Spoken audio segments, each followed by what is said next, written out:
اعوذ باللہ من الشیطان الرجیم بسم اللہ الرحمن الرحیم فلم تقتلوهم ولكن الله قتلهم وما رميت إذ رميت ولكن الله رمى وليبلي المؤمنين منه بلاء حسنا إن الله سميع عليم ذلكم وأن الله موهن كيد الكافرين۔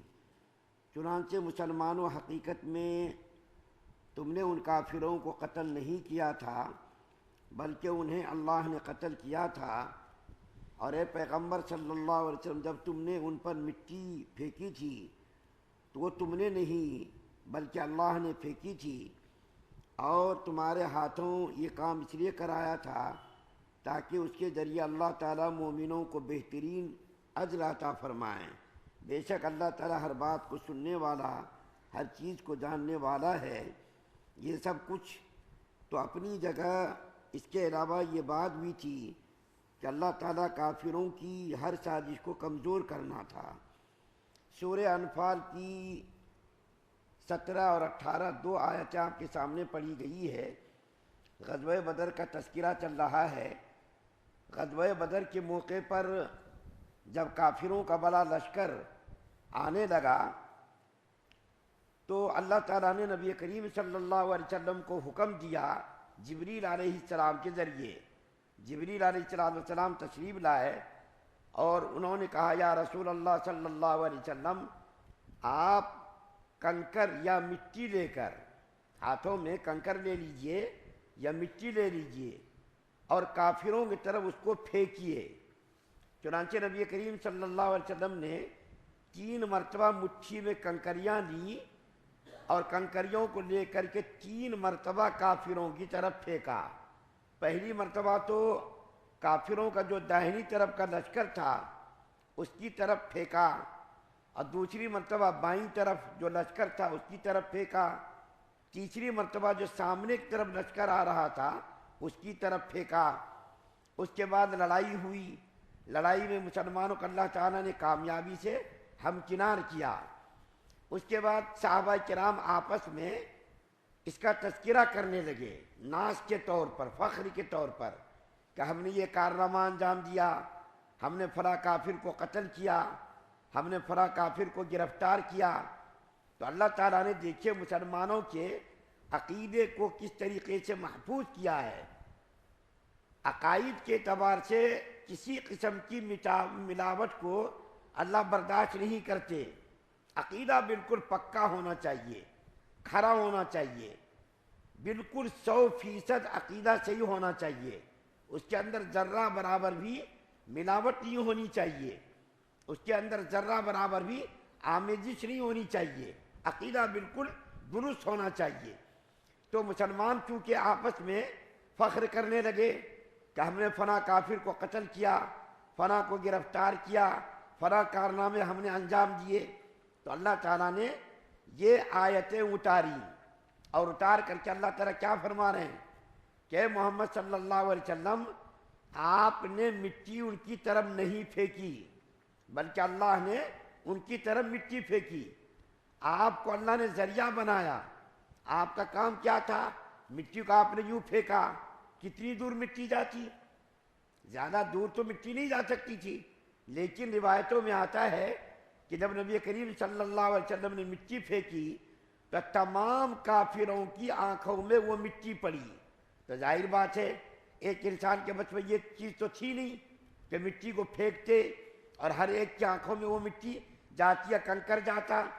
تو اللہ کے رسول صلی اللہ علیہ وسلم نے مٹی تو پھینکی، لیکن مٹیوں کو کافروں کی آنکھوں تک پہنچانا، اس کے سروں تک پہنچانا، یہ کس کا کام تھا؟ اللہ کا کام تھا۔ تو اللہ تعالیٰ کیا فرما رہے ہیں؟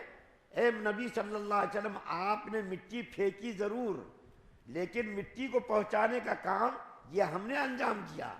ہم نے کافروں کی آنکھوں تک ان مٹیوں کو پہنچایا۔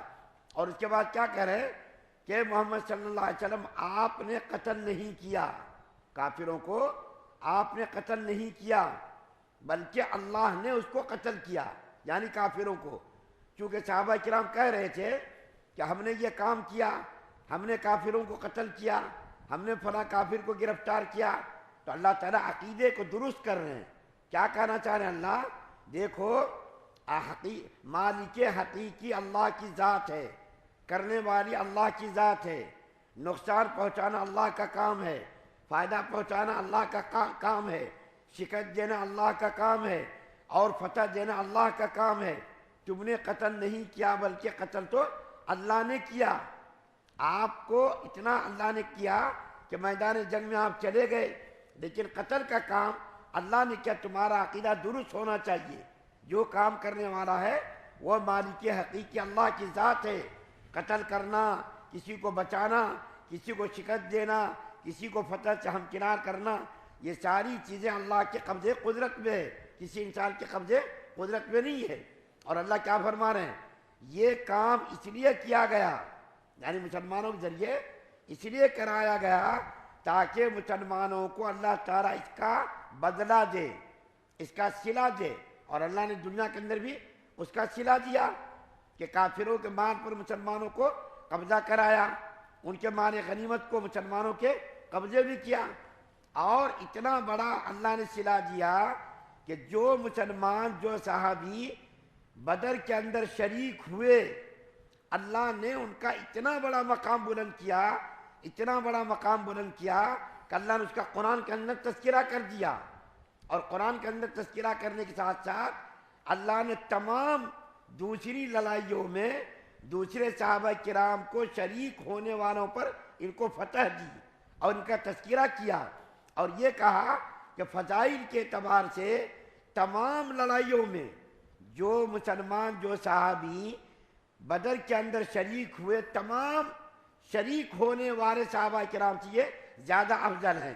اور دوسری بات مجھ کو یاد آئی، 313 صحابہ کرام، اللہ تعالیٰ نے ان کو یہ مقام دیا کہ جب کسی مصیبت کے موقع پر ان صحابہ کرام کا نام لے کر اگر کوئی مسلمان دعا کرتا ہے تو اللہ تعالیٰ ان صحابہ کرام کی برکت سے اللہ ان کی دعاؤں کو قبول کرتے ہیں۔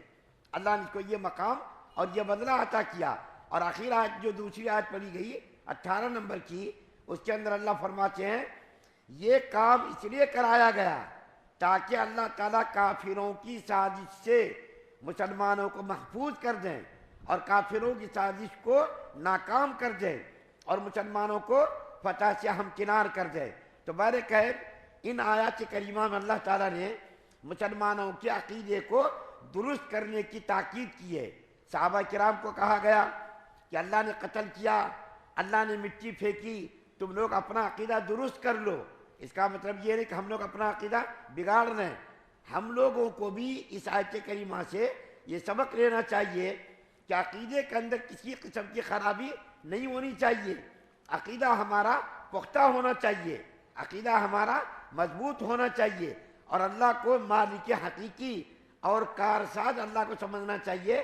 عقیدے کے اندر کسی قسم کی ملاوٹ اللہ کو برداشت نہیں، اللہ کو پسند نہیں۔ اللہ سے دعا ہے اللہ ہم سب کو سننے زیادہ عمل کی توفیق عطا فرمائے۔